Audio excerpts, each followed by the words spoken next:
que as mulheres matam. Em 1998, Roy Hazelwood, um dos Mind Hunters da Unidade de Ciência Comportamental do FBI, cunhou a seguinte célebre e infame frase: não existem assassinas em série. Toda a pesquisa que o Roy fez dos outros Mind Hunters era baseada, obviamente, em política e numa visão de que, a maior parte, se não todos os assassinos em séries eram homens. Então o Roy cunhou essa frase que meio que solidificou a ideia de que mulheres não matam em série, que mulheres não podem ser psicopatas nem sociopatas. Elas se perguntavam por que as mulheres matam, ao invés de fazer aquela pergunta, que é a mais básica, que é por que as pessoas matam. Porque, por incrível que pareça, gente, mulheres também são pessoas. O nosso caso de hoje vai ser baseado muito no capítulo 11 desse livro, Lady Killers, da Tori Teffer, que foi lançado pela Dark Side em 2019. Nesse livro, a Tori descreve, ela conta as histórias de 15 assassinas em série de toda a história do mundo, desde o século XII d.C. até o final do século XX.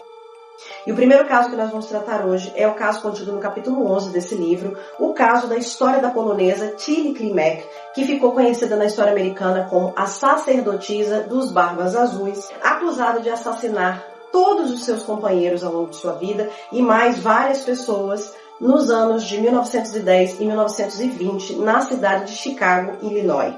Tilly também foi acusada de ser a sacerdotisa, a líder de uma espécie de seita de envenenadoras no bairro de Little Poland, que é um pequeno bairro de colonização polonesa, obviamente, na cidade de Chicago nos anos 20. E aí eu quero começar a explicar para vocês por que esse caso me chamou a atenção. Pela questão do pano de fundo, que é a cidade de Chicago nos anos 20, que essa história faz parte de uma história mais ampla sobre uma série de assassinas que assolou a cidade de Chicago nos anos 20 e que, inclusive, inspirou o musical Chicago, que eu sou muito fã. Foi baseado em casos reais, o caso das duas assassinas que viveram em Chicago e mataram seus respectivos maridos nos anos de 20, virou o musical da Broadway e depois foi trazido para o cinema e em 2002 virou o filme de Chicago, estrelado lá pela Renée Zellweger e pela Catherine Zeta-Jones, se não me engano, é um dos meus filmes favoritos de todo o tempo, adoro, sei todas as músicas. He had it coming.